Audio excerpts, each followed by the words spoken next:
नमस्कार मंडळी, मी शीतल आणि तुम्ही पाहताय दिल्लीकर मराठी। तुमच्यापैकी बऱ्याच जणांचे प्रश्न येत आहे पितृदोषावरचे। तर लवकरच पितृपक्ष सुरू होतोय, तर आजच्या व्हिडिओमध्ये मी तुम्हाला पितृदोष म्हणजे काय, पितृदोष असल्यास आपल्याला नक्की कोणकोणती लक्षणं जाणवतात, या पितृदोषांवर उपाय म्हणून आपण काय काय करायचं आणि ज्या वेळेस पितृपक्षामध्ये आपल्या घरी पित्र असतील तर त्या दिवशी आपल्याला एक साधा सोपा दही भाताचा उपाय करायचा आहे। तर तो सुद्धा मी या व्हिडिओत तुम्हाला सांगणार आहे।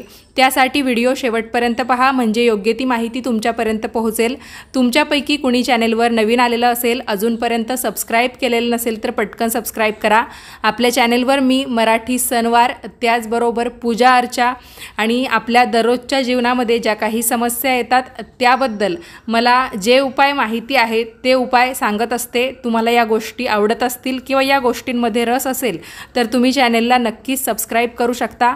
आणि हा व्हिडिओ पाहत असताना सर्वांनी कमेंट्समध्ये लिहा मातृदेवो भव पितृदेवो भव। चला तर मग व्हिडिओला सुरुवात करते। मंडळी, पितृदोष असणं अत्यंत क्लेशदायक आहे। ज्याच्या कुंडलीमध्ये पितृदोष असतो त्याला अनेक प्रकारच्या समस्यांचा सामना करावा लागतो। पितृदोषामुळे माणसाच्या आयुष्यामध्ये प्रचंड मानसिक तणाव येतो। म्हणूनच पितृदोषाची लक्षणं वेळीच ओळखून त्यानुसार उपाययोजना करून हा दोष दूर करणं अत्यंत आवश्यक आहे।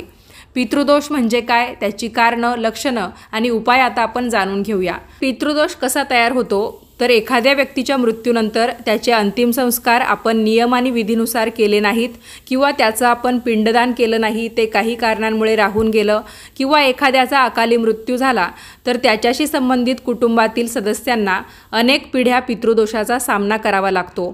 योग्य अंत्यसंस्कार आणि पितरांचे श्राद्ध न करणे, पितरांचा अपमान करणे, घरातील स्त्रियांचा आदर न करणे, प्राण्यांची हत्या, ज्येष्ठांचा अपमान, अशा अनेक कारणांमुळे आपल्याला पितृदोष लागतो। तर जेव्हा आपल्याला पितृदोष उत्पन्न होतो तेव्हा आपल्याला किंवा आपल्या घरामध्ये कोणकोणती लक्षणं जाणवतात, तर बघा मंडळी, बऱ्याच वेळा आपल्या आयुष्यामध्ये येणाऱ्या विघ्नांमागे किंवा आपल्या मागे असणाऱ्या समस्यांमागे पितृदोष असू शकतो।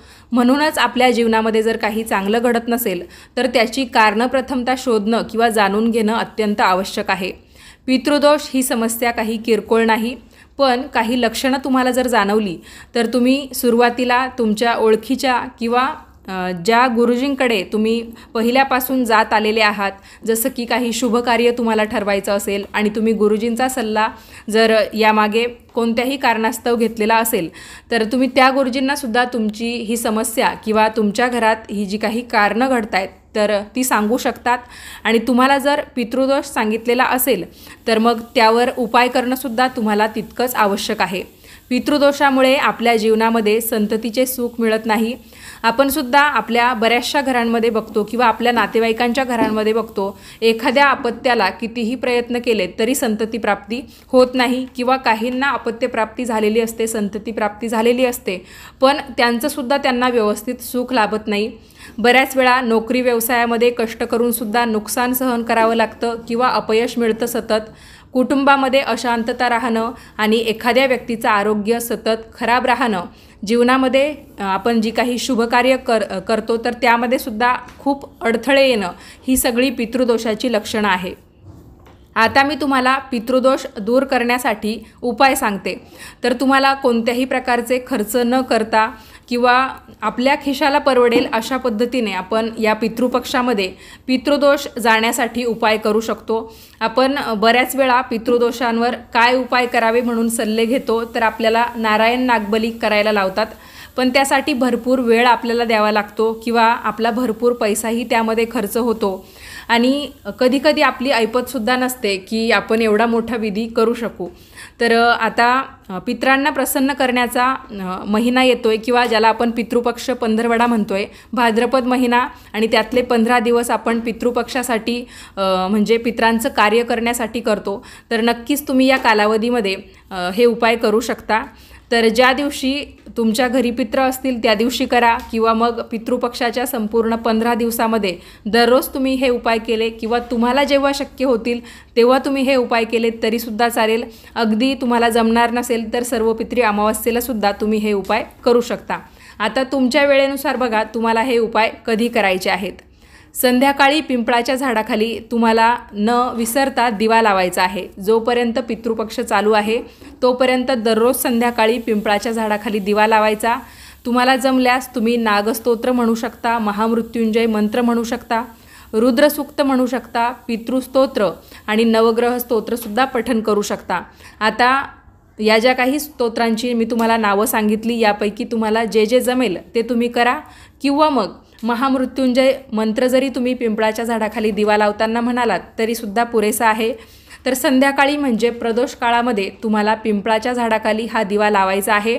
यामुळे तुम्हाला जर पितृदोष असेल तर पितृदोषाची शांती तुम्हाला मिळेल, म्हणजेच काय, पितृदोष तुमच्या घरी राहणार नाही। त्याचबरोबर जोपर्यंत पितृपक्ष आहे तोपर्यंत दररोज तुम्हाला तुमच्या इष्टदेवतेची आणि कुलदेवतेची रोज पूजा करायची आहे। तर इष्टदेवता म्हणजे काय, आपल्या देवघरामध्ये आपण आपली कुलदेवी, कुलस्वामी यांच्या व्यतिरिक्त जे देव ठेवलेले असतात त्या सर्वांची पूजा आपल्याला रोज करायची आहे।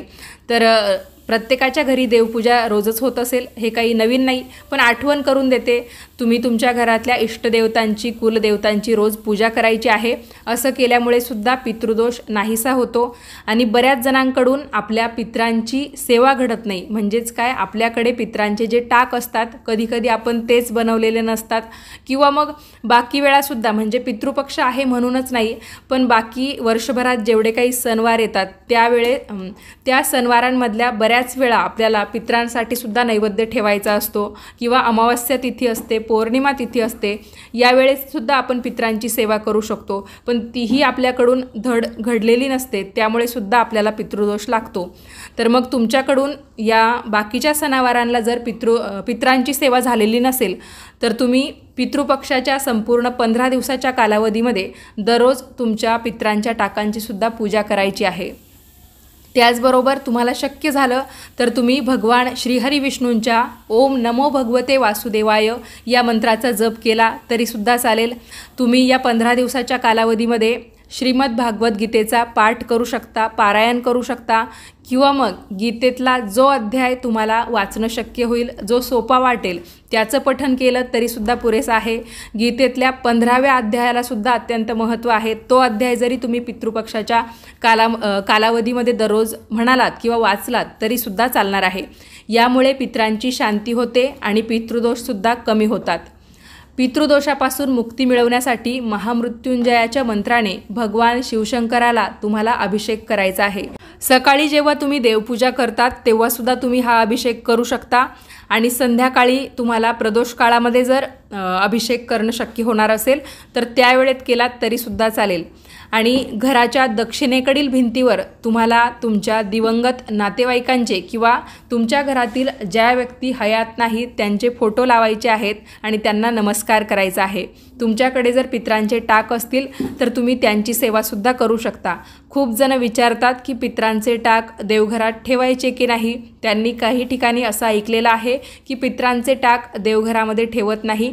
तर जेव्हा आपण आपला देव्हारा बनवतो तर त्यामध्ये तुम्हाला लाकडी पायऱ्यासुद्धा बनवून घ्यायच्या आहेत। तुम्ही मार्बलचा बनवलेला असेल तर देव्हारा घेतानाच तुम्ही पायऱ्या असलेला देव्हारा घ्या, म्हणजे तुम्हाला काय होईल, देवांची जी मांडणी आहे ती पायरीनुसार करता येईल।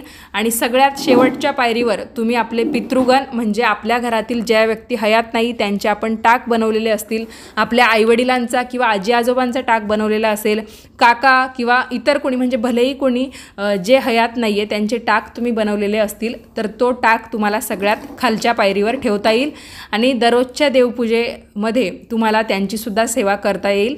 तर देवघरामध्ये पितरांचे टाक ठेवायला काहीच अडचण नाही। उगाचच कोणत्याही गोष्टीचा बाऊ करून घेऊ नका। तुम्ही पितृपक्ष पंधरवड्याच्या कालावधीमध्ये हनुमान चालिसाचा सुद्धा पाठ करू शकता। हनुमान चालिसाचा पाठ जर तुम्ही केला तर तुम्हाला हनुमानजींचा विशेष आशीर्वाद मिळेल आणि तुमचा पितृदोषसुद्धा कमी होईल। तुम्ही पितृपक्षाच्या कालावधीमध्ये गरजू लोकांना अन्नदान करू शकता आणि जेव्हा तुमच्या घरी पित्र असतील त्या दिवशीसुद्धा तुम्ही त्या तिथीला अन्नदान केलं तरीसुद्धा चालेल। तुमच्या पित्रांच्या आवडीचं जेवणसुद्धा तुम्ही या कालावधीमध्ये बनवू शकता। दररोज तुम्ही पितृकवचाचं पठण करू शकता। असं केल्यामुळे सुद्धा पितरांना शांती मिळते। आपल्या कुवतीनुसार तुम्ही गरीब किंवा गरजू व्यक्तींना वस्त्रदान केलं तरीसुद्धा चालेल, धान्याचं दान केलं तरीसुद्धा चालेल। ज्या दिवशी तुमच्या घरी पितृ असतील त्या दिवशी तुम्ही पिंपळाच्या झाडाला पाणी घालताना त्या पाण्यामध्ये थोडंसं दूध, अक्षदा, गंगाजल आणि काळे तीळ टाकायचे आहेत आणि तुमच्या स्वर्गीय पितरांचं स्मरण करून त्यांचे आशीर्वाद मागत तुम्हाला हे जे पाणी आहे ते पिंपळाच्या झाडाला अर्पण करायचं आहे। त्याचबरोबर तुम्ही पितृपक्षाच्या कालावधीमध्ये तुमच्या पूर्वजांच्या नावाने फळ देणारे किंवा सावली देणारे झाडंसुद्धा लावू शकता। यामुळे सुद्धा पितृदोष कमी होतो। पितृदोष जाण्यासाठी किंवा पितृदोष कमी होण्यासाठी मी तुम्हाला हे जे उपाय सांगितले त्यामधले जे जे उपाय तुम्हाला शक्य होतील ते तुम्ही या पितृपक्ष पंधरवड्याच्या कालावधीमध्ये नक्कीच करू शकता। यातले काही उपाय तुम्हाला करणं शक्य झालं नाही तर तुम्ही दररोज सकाळ संध्याकाळ गाईला एक पोळी किंवा भाकरी खाऊ घालू शकता। हे करणंसुद्धा चांगलं आहे। आता मी तुम्हाला जेव्हा तुमच्या घरी तुमच्या पितरांची तिथी असेल, ज्या दिवशी तुम्ही पितरांच्या नावाने श्राद्ध घालाल त्या दिवशी दही भाताचा एक उपाय करायचा आहे। तर तो उपाय तुम्हाला कधी करायचा आहे? संध्याकाळी प्रदोष काळामध्ये किंवा मग रात्री केलात तरीसुद्धा चालेल। त्यासाठी तुम्हाला एक पत्रावळी किंवा वडाचं पान लागेल। तर यामध्ये तुम्ही काय काय घेऊ शकता? तुम्हाला पत्रावळी मिळाली नाही तर तुम्ही वडाचं पान घेऊ शकता, पिंपळाचं पान घेऊ शकता। तेही नाही मिळालं तर तुम्ही केळीचं पान घेतलं तरीसुद्धा चालेल आणि यापैकी कोणतंही पान उपलब्ध झालं नाही तर तुम्ही तुमच्या घरामध्ये जे जेवणाचं ताट असतं ते घेतलं तरीसुद्धा चालेल। तर जे काही तुम्ही घेतलेलं असेल तर त्यावर तुम्हाला भात ठेवायचा आहे। तर आपण भाताची मूद कशी बनवतो म्हणजे एखाद्या वाटीमध्ये तो भात घ्यायचा आणि तो गोलाकार पद्धतीने टाकायचा जेणेकरून तो आपल्याला पिंडासारखा दिसला पाहिजे। पण हा भात आपल्याला कसा पाहिजे असणार आहे तर हा भात शिजवताना तांदूळ धुवायचा नाही, डायरेक्ट तो पाण्यामध्ये टाकायचा, यामध्ये मीठ टाकायचं नाही आणि तो चमच्याने हलवायचा सुद्धा नाही। आहे तसाच तांदूळ पाण्यामध्ये टाकून तो फक्त शिजवून आपल्याला त्याचा भात तयार करून घ्यायचा आहे।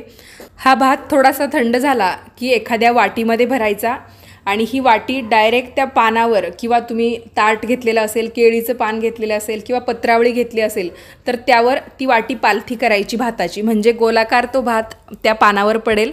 त्यानंतर तुम्हाला या भातावर थोडंसं दही टाकायचं आहे आणि आपल्याकडे जी देवपूजेमध्ये वापरलेली वात असते तर तीही तुम्ही दुहेरी वात घेऊ शकता। बऱ्याच वेळा आपण देवपूजेमधली वात पहिल्यांदा वापरतो, ती थोडीशी कमी झाली किंवा मग अगदी थोडीशी राहिली की ती फेकून देतो। तर फेकून देण्यापेक्षा तुम्ही या उपायासाठी ती वात वापरली तरीसुद्धा चालेल किंवा मग डायरेक्ट कापसाची दुहेरी वात करा नवीन, ती तेलामध्ये बुडवून घ्या आणि या दही भातावर तुम्हाला थोडीशी रोवून ठेवायची आहे जेणेकरून ती सरळ उभी राहील।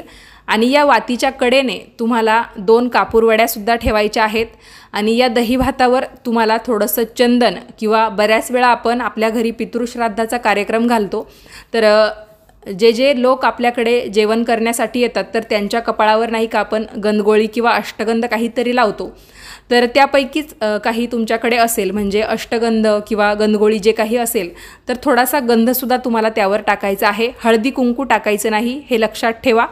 आणि तुमच्याकडे चंदन, अष्टगंध यापैकी काही नसेल तर मग काहीच नाही टाकलं तरीसुद्धा चालेल।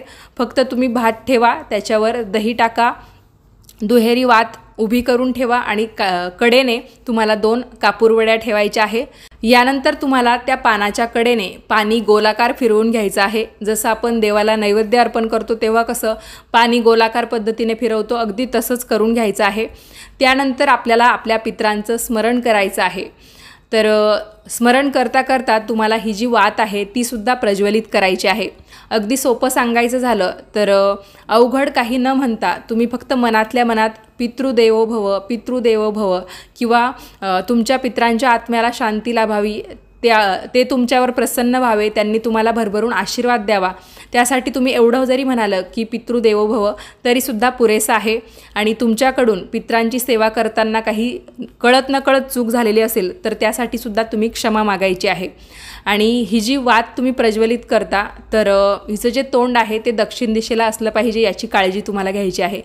तर दक्षिण दिशेला म्हणायचं झालं तर मग तुम्ही हा उपाय तुमच्या घराच्या छतावर सुद्धा करू शकता। बऱ्याच वेळा जर आपण शहरात राहत असू तर आपल्याला जागेचा प्रॉब्लेम होतो की कुठं करणार हा उपाय, तर मग घराच्या छतावर जाऊन तुम्ही केलात तरीसुद्धा चालेल. घराच्या बाहेर मोकळी जागा असेल तर दक्षिण दिशेला तोंड करून केलात तरीसुद्धा चालेल. किंवा मग 3 रस्ते जिथे मिळतात तिथे जाऊन केलात तरीसुद्धा चालेल. पण कधीकधी काय होतं, आपण उपाय आपल्या चांगल्या कामासाठी करत असतो, पण काही जणांना ते वेगळं वाटतं आणि काही जण आपल्याला टोकू शकता. कारण उपाय याचा दुसरा अर्थ होतो टोटका, आणि जो टोटका किंवा जो उपाय करताना आपल्याला कोणी टोकू नये म्हणूनच त्याला टोटका म्हटलं जातं. तर त्यापेक्षा तुम्ही तुमच्या घरच्या घरी पितरांच्या नावाने फक्त दक्षिण दिशेला तोंड करून तुम्हाला हा उपाय करायचा आहे, एवढंच लक्षात ठेवा. आणि नंतर ही जी वात आहे ती शांत होऊन जाईल. तर तो दही भात जो आहे तो शक्यतो कावळ्या कुत्र्यांनी खाल्ला तर चांगलं होईल. आणि असं काही शक्य होणार नसेल तर मग तुम्ही ती जी पत्रावळी असेल ती त्या भातासह उचलून कचऱ्यामध्ये टाकली तरीसुद्धा चालेल, कारण उपाय तुमच्याकडून झालेला असेल. नंतर त्या दही भाताचा काही उपयोग नसतो. पण जर आसपास प्राणी असतील त्यामध्ये कावळे कुत्रे, तर पितृपक्षामध्ये यांना जास्त महत्त्व असतं, त्यांनी खाल्लं तर मग काहीच अडचण नाही. तर हा जो उपाय आहे तर ज्या दिवशी तुमच्या पितरांची तिथी असेल त्या दिवशी आवर्जून करा. आणि जे उपाय मी तुम्हाला सांगितले तर ते कशासाठी होते, तुम्हाला जर पितृदोष सांगितलेला असेल आणि त्यातली काही लक्षणं तुम्हाला तुमच्या घरी जाणवत असतील म्हणून करायचे असतील तर त्यातले जे उपाय तुम्हाला करणं शक्य होईल ते तुम्ही करू शकता. आजच्या व्हिडिओमध्ये मी तुम्हाला पितृदोषाची कारणं, लक्षणं, त्यावरचे उपाय सांगितले. आणि आपल्या घरी जेव्हा आपल्या पितरांची तिथी असेल त्या दिवशी काय उपाय करावा ते सुद्धा सांगितलं. तर व्हिडिओ कसा वाटला कमेंट्स करून कळवा. आवडला असेल तर व्हिडिओला लाईक करायला विसरू नका. आणि असेच छान छान माहितीपूर्ण व्हिडिओज पाहण्यासाठी आजच दिल्लीकर मराठीला सबस्क्राईब करा. भेटूयात पुढच्याच नवीन व्हिडिओमध्ये. तोपर्यंत सर्वांनी काळजी घ्या. धन्यवाद.